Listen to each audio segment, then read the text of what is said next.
So today we're going to finish talking about aerodynamic forces, and then we're going to kind of skip on over to aircraft systems. So that should, and then once we get past aircraft systems, there's only a few things left to talk about, really. Weight and balance, and then aeromedical factors and human factors, I think, are the only things we have left to talk about. So once we get through this, we've covered a good chunk, if not mostly all of the material.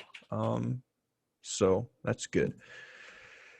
But of course, we've kind of gone through it very quickly. So maybe at the end we'll do a kind of review of everything, and then we'll just kind of go through like practice tests and stuff, just to make sure we're clear on all the material. But let's finish this up, and then we can get on to that stuff. So the last thing we talked about was, well, last week we didn't talk about this, but the week before that, or when we met after that, we talked about the 4 left turning tendencies, which are caused by the propeller, really. And, you have the torque of the propeller, and then you have this spiraling slipstream of the propeller. And then we have, the whole gyroscopic precession. And, there's obviously a lot of things to consider there, but the main takeaway from that is that when you're at high angle of attack and low airspeed, you're probably going to have a high RPM, and so you're going to need to use a lot of rudder in order to counteract the forces that are put out by that big spinning chunk of metal. So that's the main takeaway of that. But moving on from all that stuff, we're going to talk about load factor. And load factor is an important concept when we're talking about the loading of the aircraft in turns. Specifically, this comes into play when you're doing either high speed turns, or you're doing like aerobatic maneuvering, or you're doing stalls, or you get yourself into a situation where you could stall the aircraft. So I'm just gonna bring up these pictures here. So here we can see this picture of the aircraft in a bank, and like we talked about before, we have different vectors coming out of the aircraft when you're in a turn. Now this is just looking at the vectors, the centrifugal force and the gravity force, but of course there are forces coming off the wing as well. But the big point here is this load factor, this vector that's coming perpendicular out of the aircraft. And this vector, number that you're going to have to remember, you don't have to remember anything else, but if you can remember this number, you'll be set, is 60 degrees is equal to 2 Gs. And if you look at this little picture here, you can see the aircraft's at 60 degrees of bank, and it has 2 Gs of load factor. And if you look at this chart, you can see at 60 degrees, we have 2 Gs of load factor. And this is true no matter what aircraft you're in, no matter how fast you're going. It doesn't matter anything. This is just a constant number depending on the bank of your aircraft. And so 60 degrees is equal to 2 Gs. Anything else past that, you kind of have to calculate by hand, and there are ways to do that, but they probably will not ask you a question about that. They will ask you a question about this 2 Gs number, the 60 degree number. So, and you can check the math here. The centrifugal force vector is the square root of 3, and this gravity force is obviously constant. That's 1 G. And you can just do the Pythagorean theorem and figure out that this vector is indeed 2 Gs of force. And so, yeah, we have this 2 Gs load factor number. And as you can see by this graph here, as you increase the bank, I mean, from 0 to 60, it's not a huge increase. It's only an increase of 1 G. Then when you go up past that, it increases exponentially. And, you can hit 6, 7, 8, 9, 10 Gs just by increasing, 5, 10, 20 degrees. So, and then obviously you can never hit this 90 degree number because the aircraft would not be flying anymore. There's not enough upward force to keep the aircraft flying. So So yeah, as your load factor increases, your bank angle will increase as well. And this becomes particularly of concern when you get into a situation where you're nearing your critical angle of attack. And like we've discussed before, the critical angle of attack is the angle at which the airflow separates from the wing and your wing stops producing lift. And so when you stop producing the lift, obviously you're going to fall out of the sky. So, and that number is independent of your airspeed. So you can be flying at any airspeed and you can hit that critical angle of attack and you'll stop creating lift. And if you do that and it's above your stall speed, or what would be considered your normal stall speed, then it's what we call an accelerated stall. And an accelerated stall is just that. It's when you're flying at a high rate of speed and you stall the aircraft by hitting the critical angle of attack. And this can be very dangerous for the aircraft because you're putting a lot of stress on the wings and the body of the aircraft by putting it into this state. And you can see on this picture here, you can map the G load. So in this case, it uses 3, and you can find the ratio of acceleration, VS, to the unaccelerated VS. VS is the stall speed. And then you come over here and you hit your unaccelerated stall speed, whatever that might be. And these lines represent that. So you find that point on the line, and then once you hit that number, you just drop down and you can find your accelerated stall speed. So in this case, it looks like their accelerated VS is the stall speed. Unaccelerated VS is like 1.8, and maybe it's like 1.7. I don't know. It's pretty close, 1.6, 1.7. And their G load is 3. So they're probably at like, I don't know, 70 degrees of bank or something. And it looks like their unaccelerated stall speed is like 45, which is pretty normal for a Cessna. And so their accelerated stall speed would be 75. And so by adding 70 degrees of bank or something like that, they increase their stall speed from 45 knots to 75 knots, which is it's a huge increase, and it's something you have to be aware of when you're putting these high G loads on your aircraft. And so yeah. And then the last thing we have to talk about here is this graph. This might be something that you'll see maybe on your written. This is definitely something you want to know for your check ride, but this graph basically summarizes how these numbers are kind of calculated, because all these numbers, your V speeds, if you will, which are different speeds based on flight configurations. Like you have VA, which is your maneuvering speed. You have BS, your stall speed, VSO, stall speed, clean, or VSO's stall speed dirty, actually. And then you have VNE, never exceed speed. And so these speeds come from this graph, this VG diagram.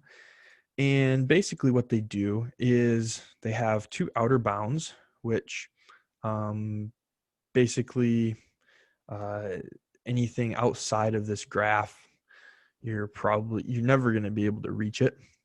So they don't worry about coloring that in. But anything inside this graph, this is where you're going to be flying and operating your aircraft as far as airspeed and load factor goes. So you'd never operate your aircraft at a 2G load factor and 80 knots, because your aircraft would be stalled by that point for this particular aircraft. And so these outer lines represent that stall speed. So anything beyond that, your aircraft will not be flying. And then we have this baseline right here, this base red line, and this is your normal stall speed. So anything past this region is not an accelerated stall, but it's just within the normal parameters for your stall speed. So whatever that is, VS or VSO or VS1. And then from that stall speed onwards, we have the green operating range. So this is normally where I'd be flying. On the Cessna, I think it's from like 45 to like 120 or 130. And then past that, we kind of hit this boundary line, which is the maximum structural cruising speed. And anything beyond that, we really only want to go into if it's a nice smooth day and we know we're not going to be pulling any high G maneuvers. So we're not imposing any crazy load factors on the aircraft. And that's what we call the caution range, or the maximal structural cruising speed, anything beyond that. And these are indicated by these colors on your airspeed indicator. So if you see on the airspeed indicator, you have the green, the yellow, and the red. And those kind of the three main lines on there. There's also a white line, which indicates the flap operating range. But these colors kind of indicate, how your craft is limited. And then eventually you'll hit this never exceed line. After that, your aircraft, it will fail in some catastrophic way, most likely. And so you can see these lines increase with the load factor. So both positive and negative. And so we have the increase load factor as we increase in airspeed, just like the graph we saw earlier. And then we have this maximal bound, which anything over looks like 4.5 Gs, you're going to be inducing structural damage on the aircraft. And so that's past 130 miles an hour. So if you're above 130 and you hit 4.5 Gs, that's it. You're not going to be flying much longer. And likewise, down here, we have negative 2 Gs past like 98 knots or something, 100 knots, I don't know. And so anything past that, you'll be inducing structural damage to the aircraft. And so the main takeaway from this is, and not all aircraft manuals will have a chart like this, but they'll have tables that represent this information.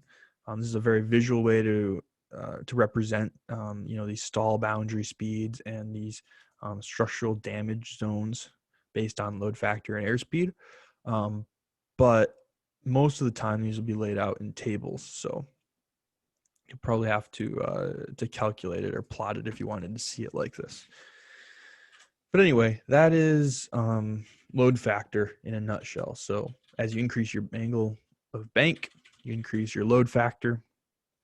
And as you increase in airspeed, you want to make sure that you're not going beyond what the aircraft can handle as far as load factor is concerned, or end up in an accelerated stall state. So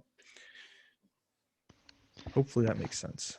So how do you get negative Gs? Normally I'd interpret that as just descending really fast, but you get positive Gs by turning, not by ascending in this case. Right. So usually when you're experiencing negative Gs, that's going to be if you're doing like loops. So as you're coming down the bottom of a loop and you're hitting the bottom of that, you're going to be experiencing those positive Gs as you're pulling out. And then once you get to the top of the loop, you're going to be experiencing those negative Gs as you're coming over the top. And so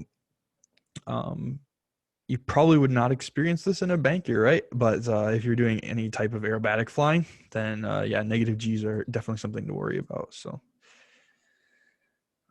Okay, so just for crazy people who do acrobatics with their plane. Right, exactly. Which, those planes are pretty beefy. They can handle a lot of Gs. I think the extra 300S can handle like plus or minus 9 Gs or something crazy, but which is way more than humans can handle. So at least normal humans without G suits. All right, so that's pretty much it for this section. pretty much all of aircraft flight characteristics and like I forget what the actual title of this section is, but let's see, aerodynamics of flight. So that's pretty much all of that. And now we'll be talking about basically all the flight systems on board. So from flight controls to the engine components, to the electrical components, to the oil system, everything. So we're going to be going in depth into how the aircraft actually functions. And so most of the time I'm going to be referring to these diagrams. And so it's just a really easy way to visualize all this.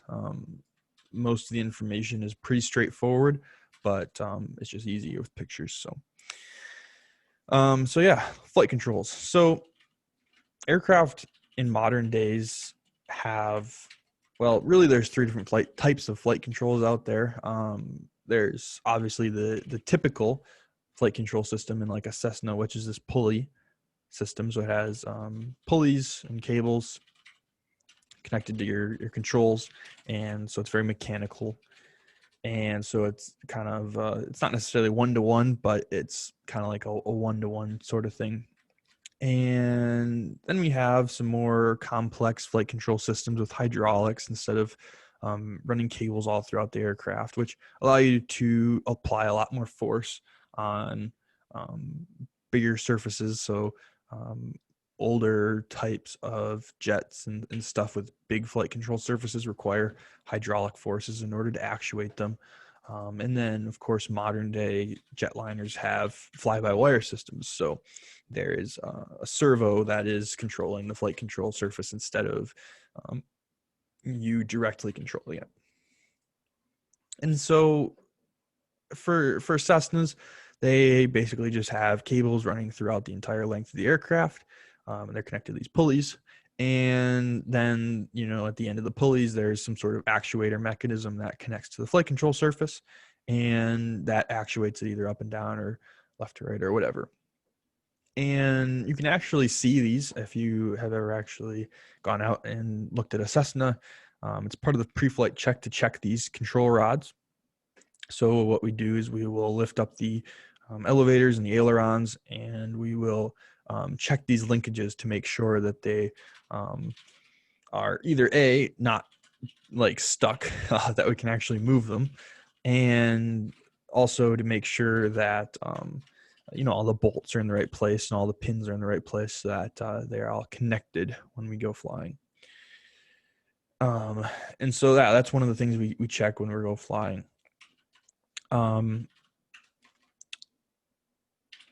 So like I was saying, there's also a little bit more complex variants of this, which you may encounter depending on how far you go in your aviation career. But you'll see these hydraulic systems for larger aircraft. And so you'll have the same pulley system connecting the flight controls, but then this will obviously link down into some hydraulics, just like your car does with the steering wheel. And these will actuate servos and stuff to help move those flight control surfaces. And although, at least I've never flown a helicopter, I'm not sure if helicopters are something that anybody aspires to fly, but helicopters have very similar flight controls to a fixed wing aircraft. The main difference is that they have this collective lever, and the collective lever basically controls the pitch of the rotor blades, and that allows you to either ascend or descend depending on what you want to do. And then the cyclic stick is just like the yoke or the stick in a regular fixed wing aircraft, and that will control your forward and backwards motion by, again, adjusting the head or the tilt of that rotor blade. And then you have obviously anti-torque pedals to help counteract and steer the helicopter depending on where you want to go. And we talked about all the different axes of the aircraft, so I'm not going to really go over those again. So the first flight control surface we're going to talk about is going to be ailerons. And ailerons control the roll of the aircraft. So when they go up, you are going to bank in that direction. So they're always up on the downwing side of the aircraft. If that makes sense. I think an easier way is if you picture yourself holding a yoke and you put your thumbs up on the yoke, and you move the yoke in a direction, whichever way your thumbs are pointing, that elevator is going to be up. And so if you point your finger, if you rotate the yoke to the right, your thumbs are up to the right, that means that your right aileron is going to be up and your left aileron is going to be down, and vice versa. And this picture here is just kind of showing you how the different types of ailerons affect the airflow. And so, some of these ailerons work like your Fowler flaps design, which allows airflow to kind of sneak underneath them. This allows it to create a little bit of lift. There's other types which are just kind of fixed to the aircraft and move up and down. But there's a lot of variants out there. There's even these funky things which are called Flaperons, which combine the flaps and the ailerons into one unit. And so they work just like flaps. You can lower them and you can, fly at lower air speeds, but they also move independently. And the whole purpose of combining them into one unit is basically to allow you to fly at really slow air speeds and maintain a lot of control. So this is really prominent in bush planes, and this one specifically on a Kit Fox. And so the Kit Fox variants, and those are really nice for slow operations.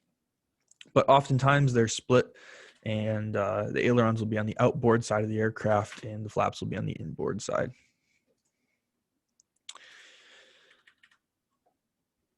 The elevators are controlled by a very similar mechanism with cables and pulleys. So we have it all connected to the pulley system, and we have the rudder pedals also connected to this system, which goes to the back end of the airplane. The ailerons kind of the cables go up and into the wings, but these all follow the tail back through the empennage and then connect to their respective flight control surfaces. So the elevator on the aircraft does exactly what you think it does. So you push down and it goes down, you pull up and it goes up. And yeah, there's pretty much not much to it. And the rudder obviously also does exactly what you think it does. So you push it to the left with your left rudder pedal and it'll move to the left, and then you push on the right and it'll move it to the right.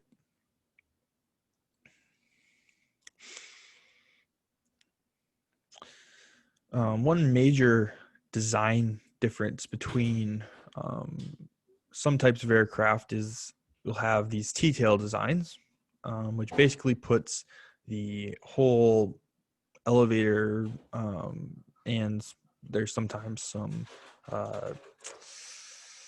like trim tabs and stuff, and they put it all up above the top of the wing, or on top of the rudder. And so what ends up happening is you can get into a situation where you have this high angle of attack and this draft off the back of the wing of this turbulent air is hitting this control surface. And this can be kind of dangerous, especially in a stalled situation when you can't get that that tail section to get out of this slipstream. And so oftentimes there's little design features and stuff to help kick the nose back down, but TTLs suffer from this design feature, if you want to call it that. And that's just something to be aware of. That's not normal for conventional aircraft where the elevators are down, located near the bottom of the aircraft, because obviously those would not end up in this turbulent airflow. So yeah, like I was saying, these are all connected through springs and rods and pulleys, and they move up and down.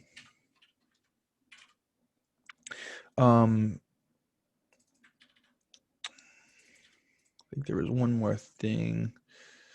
I don't remember if we talked about flaps at all or not, but I guess I can go over them here again. So there's a few different types of flaps, and most commonly you'll see flaps that look like this Fowler flap design.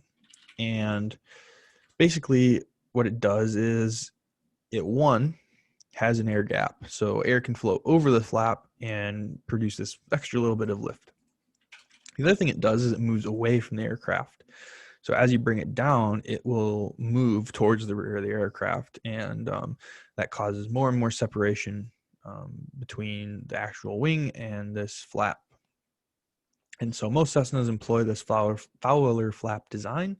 And then, larger aircraft will employ this slotted Fowler flap or doubly slotted Fowler flap or whatever. So you have multiple surfaces for this air to flow over. And like I've said before, flaps are used to slow the aircraft down and also allow you to create more lift at slower air speeds by changing this wing shape. The other thing that you might see on larger aircraft especially is this slot. And the slots are leading edge flaps as well. And basically these increase the wing surface area and allow your wing to produce more lift. So those are just some other ways to do that, but yeah. So flaps and slats, or slots or flaps or leading edge flaps, all create lift, and they're used especially at slow air speeds to increase that surface area of the wing or change the camber of the wing so that you produce more lift.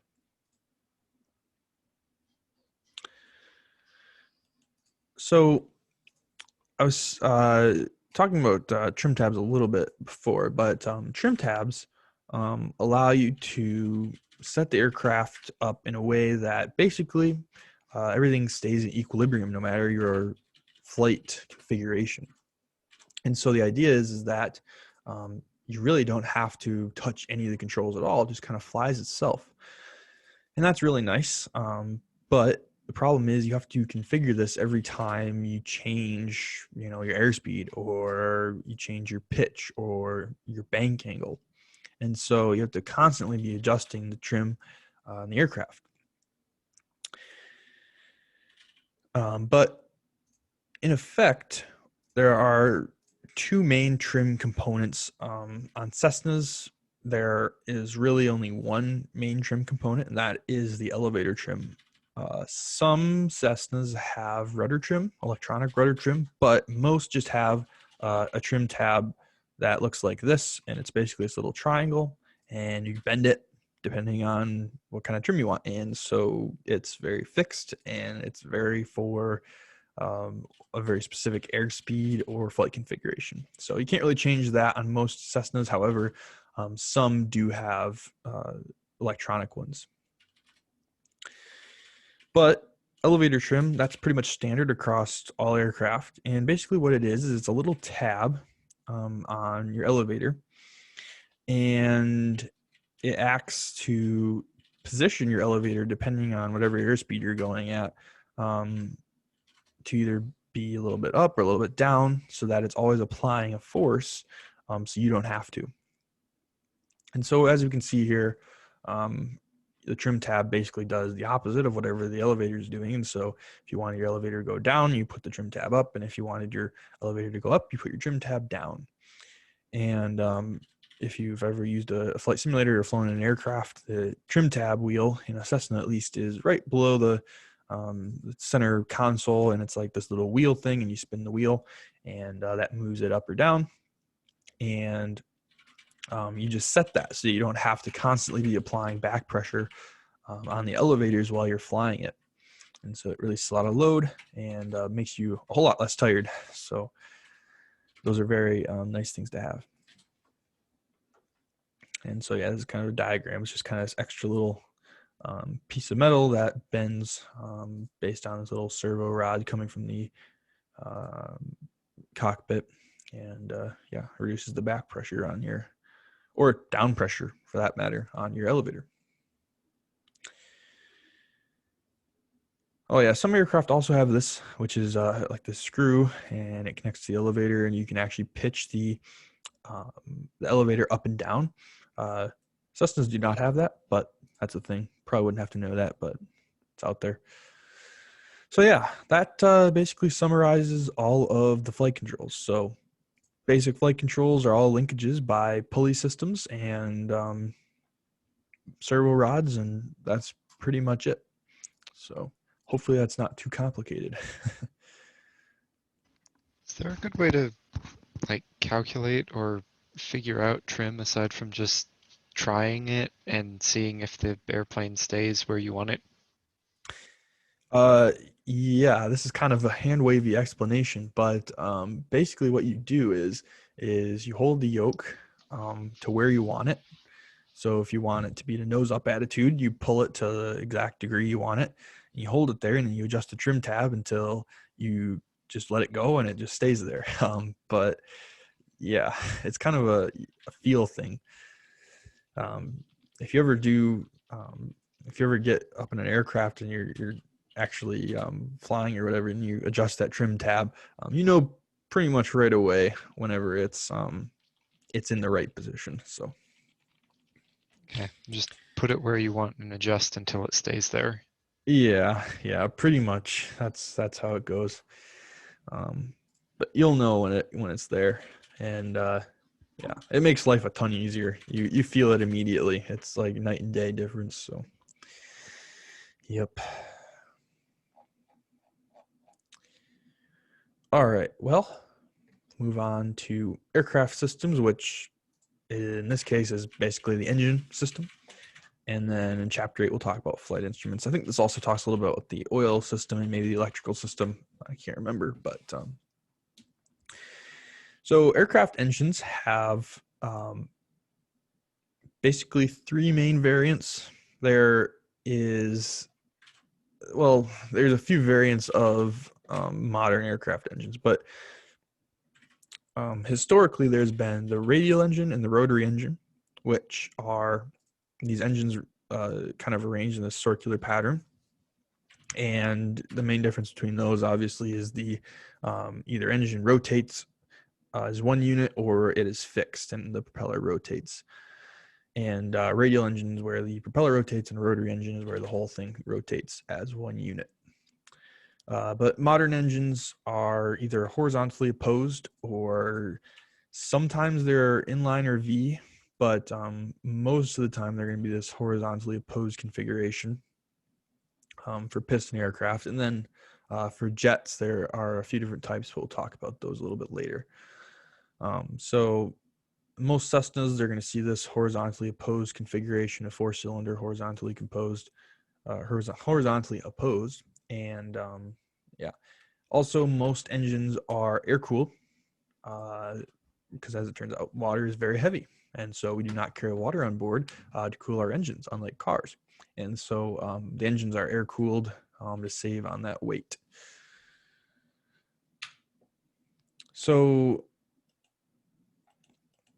the cylinder is all the same, not depending on what type of engine it is, a horizontally opposed, radial, rotary, whatever. So they're all the same pretty much.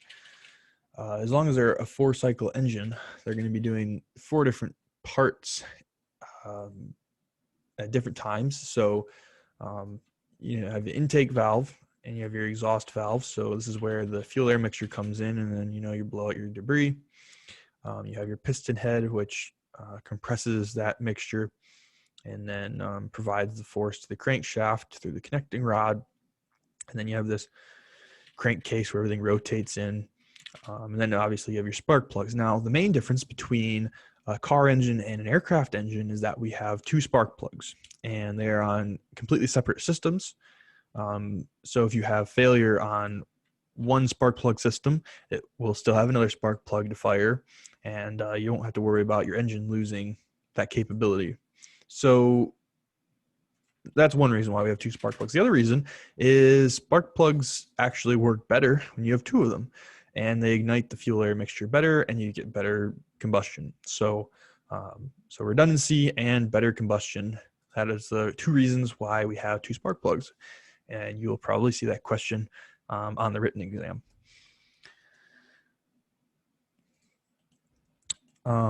So in a 2-cycle engine, there are 2 stages to combustion. So you have the air coming in the engine, and then you'll have the air being compressed and then burned, and then it'll be exhausted on the downstroke. But Cessnas are most always 4-cycle. So in a 4-cycle engine, you have 4 stages. So you have intake, which draws the air in through the intake valve. So this is a fuel air mixture. And then you'll have the compression stroke. So the piston moves back up. And once it reaches the top of the run, so the most compression possible, the spark plugs ignite and the piston is pushed back down, which turns the crankshaft around again and provides power to the propeller. And then on the next stroke up, the exhaust is vented out the exhaust hole.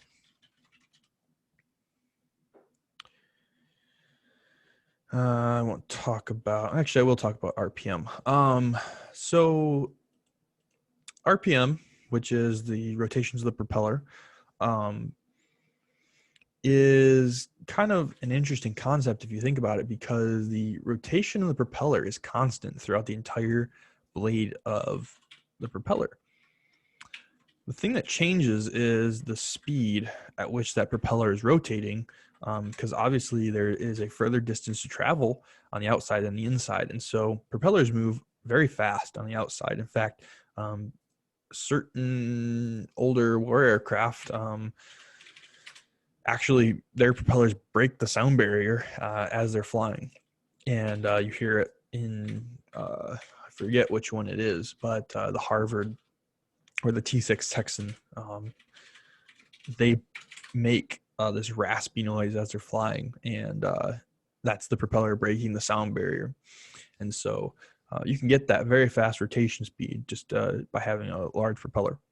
But it's always rotating constant RPM, and you have this gauge in the aircraft that will tell you how fast it's rotating. And that's very useful for setting, a speed to fly. So if you want to fly at 2100 RPM, that's usually what you use for cruising speed in a Cessna, which usually gets you around, 105, 110. So, yeah, some people like to fly with the RPM. Some people fly with airspeed. It's just a good thing to keep in mind, especially don't want it going crazy high. I don't know how you get it that high without it failing, because usually I think the maximum Cessna version is like 2,500. But yeah, if it gets higher than that, obviously you have problems, and probably bolts will be breaking, or your propeller is going to be flying off, or something like that. The other thing, I don't think I mentioned this, I don't think I saw it in these slides, is propellers obviously and engines don't have like gearboxes. So at least in conventional terms. So they're either direct drive or they have a gear reduction. And so they only have, one set of gears. And so this RPM gauge is all you get. You don't get any more power out of the engine by shifting gears or anything like that in an aircraft. So it's always constant RPM. So yeah. Manifold pressure, which is related to constant speed propeller aircraft or variable pitch propeller aircraft, has to deal with the pressure of the fuel air mixture. Basically, you can increase this fuel air mixture pressure inside the manifold intake, and you can use this to fly certain speeds. But you won't have to worry about this unless you're flying constant speed propellers or whatever. So, but just know this is a thing. They might ask you a question about this, but I wouldn't sweat it too much. It's very unlikely. All right, so carburetors. Carburetors are one type of injection system, or not injection, mixer system. The other type is fuel injected. So the fuel injected obviously um, injects the fuel air mixture into the engine, and the carburetor mixes the fuel air mixture before it is sent to the engine. Uh, so most aircraft in the general aviation community, which are of significant age, which most are carbureted. And carbureted engines are nice. They're simple. They, at least they look simple.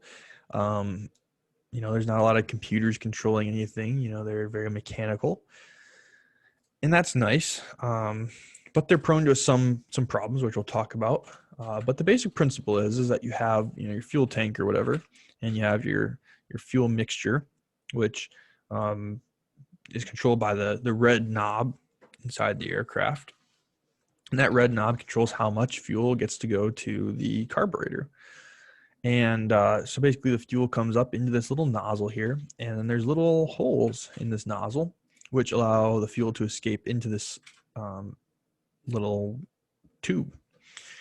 And so the main idea here is that we have this Venturi, and the Venturi does the exact same thing as the wings do.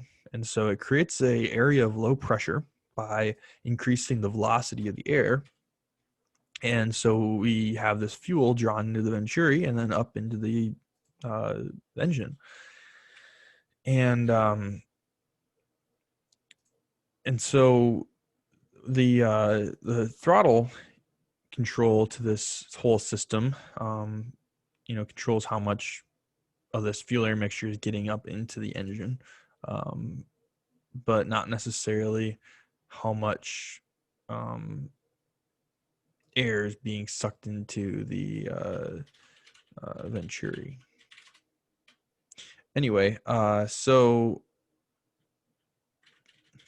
before I talk about that, so one thing that can happen is, since we have this Venturi here and we're having this air increase in velocity, sometimes we can end up with some problems, especially when the air is very humid. Not necessarily cold, but humid. And what can happen is we can end up with carburetor icing. And carburetor icing actually can happen even in very warm temperatures. The main problem is that we have this high humidity air that's being sucked into this carburetor. And as it's being sucked into this Venturi, which accelerates the air, it starts to form ice. And this stops things from working. So you have this throttle that gets stuck, and so you can't increase or decrease the throttle. And we have this reduction in how much air is being supplied to the engine because this ice is starting to close in. And so there are ways to mitigate this, of course. There are carb heat things inside this that will apply heat and try and melt this ice. But it's not going to allow the engine to perform very well, even while you're melting the ice off, because the engine has to burn that extra water. So, the first thing that's going to happen when you start to have carburetor icing is that you'll start to notice that you're getting less and less power as this Venturi is starting to close up. And if things start to really get bad in there, you probably won't be able to adjust the throttle. It'll probably be stuck. You might be able to break it free, but you might damage a component as well. But the big thing will be, you'll start losing power for no apparent reason. And so obviously the thing you do is you go through your checklist, and one of the things on that checklist is to apply carb heat. And after a little bit, once that carb heat starts working, that ice will start to melt, and you'll probably notice your engine performance increase a little bit, but it'll still stay low until all that ice is melted and all that water's gone through your engine. And so the best thing you can do in that case is usually to find a little bit warmer air. So if you can at least, and try and stop that icing. So descend would be the right thing to do, or keep that carb heat on and keep melting that so it doesn't form. So yeah, carb icing can form even at high temperatures. So as high as 70 degrees Fahrenheit, this icing can form. So obviously, though, when you have really high humidity, that's when it's most likely to form. But you know, a high humidity scenario with 70-degree Fahrenheit weather, if you have 100% humidity and 70 degrees Fahrenheit, you can still get carb icing.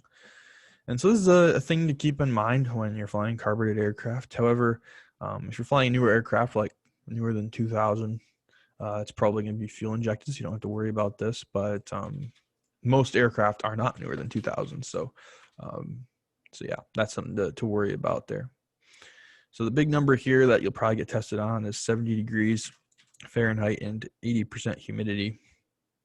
Those are two numbers that you'll probably want to know. That's kind of like the upper bound of where carb icing can happen. So the alternative to carbureted engines is the fuel injected variety. And so basically you have a computer that controls how much fuel is dumped into the air mixture, and this is pumped into the engine and ignited and blown away. So it's much simpler in appearance. However, usually these systems are a little bit more complex, and yeah, but they're not prone to carb icing, so that's a good thing. And yeah, they're less prone to problems unless you get a blockage in the line or something like that. And usually these usually you'll have two types of fuel pumps. If it's a gravity fed system,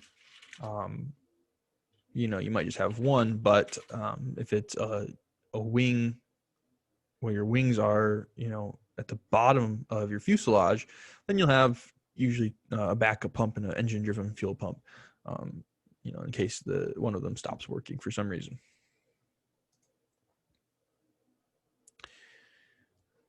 So,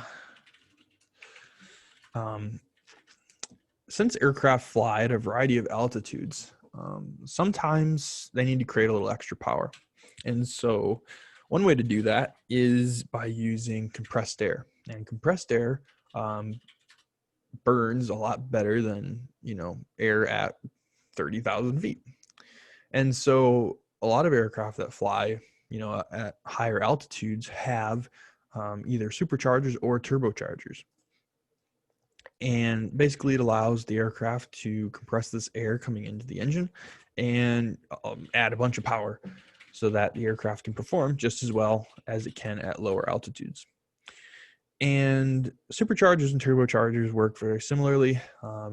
Supercharger basically is driven directly by the engine, whereas a turbocharger is driven by the exhaust gases.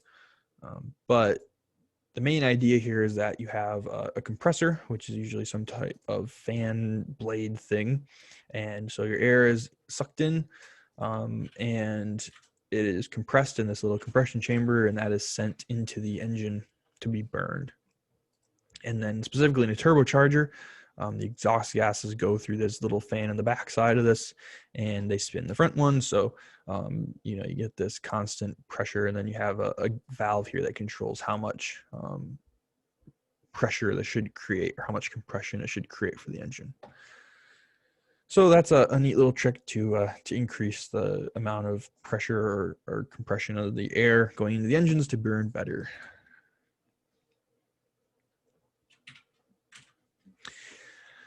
So that's kind of the engine system. And like we were talking about how engines have two spark plugs, this is the system for the spark plug operation. So we call them magnetos, and the magnetos are basically kind of like an alternator, but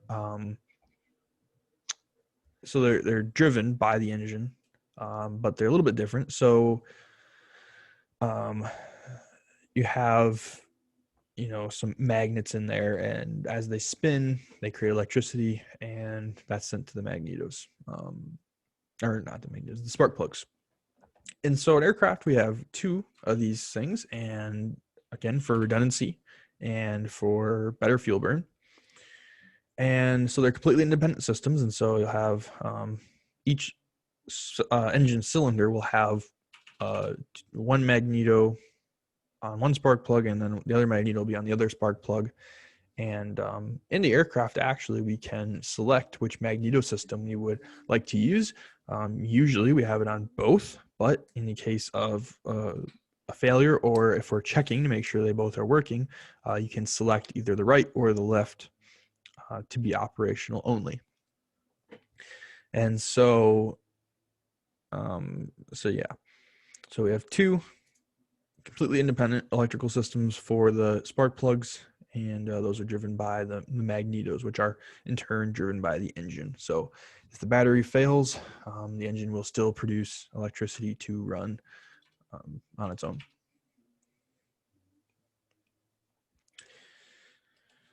The oil system in the aircraft is just like a car. It has oil filters, it has oil pumps, it has all your general oil stuff. It has a dipstick, and you can check your oil levels.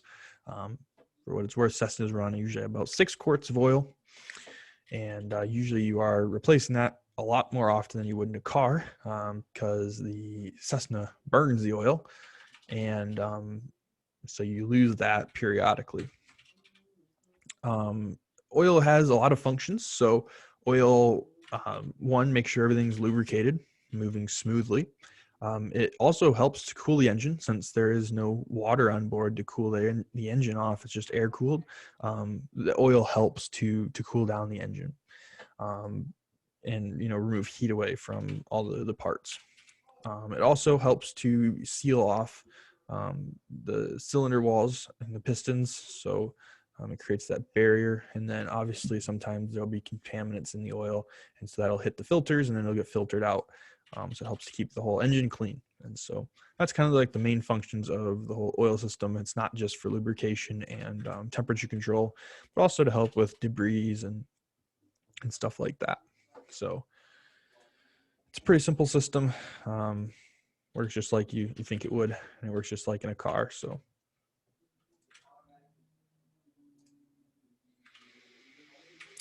yeah, that's how the engine cools the oil. So it just comes through the intake and flows over the cylinder heads and the baffle for cooling, and then it flows out through the bottom.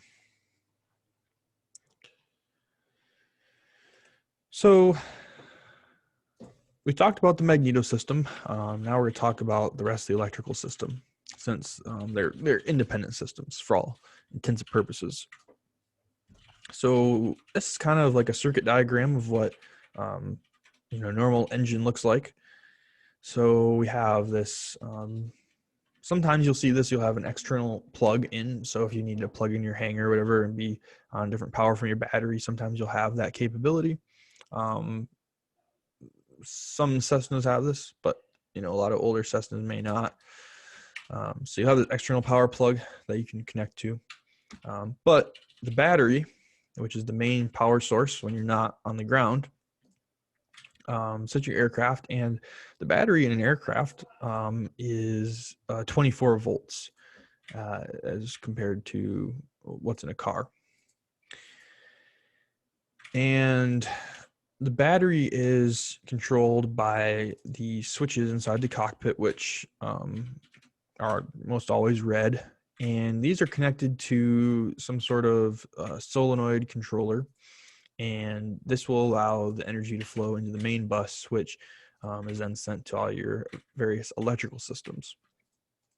And so when you flip the battery switch on, It allows the energy to flow from the battery into the main bus, which then, if your ignition switch is on, will then flow into the starter to start the engine. And, aircraft don't need batteries necessarily. If you have like, um, you know, electronic flight stuff like glass cockpit, then it might need a battery more than others. But steam gauge aircraft do not need batteries. They are completely fine without them, and they can fly, just by hand propping it. So this is more of a convenience in older aircraft, but in newer aircraft, it's becoming more and more important. So I think that'll kind of end it for tonight. Kind of covered a lot, but hopefully it's all making sense and it's pretty straightforward.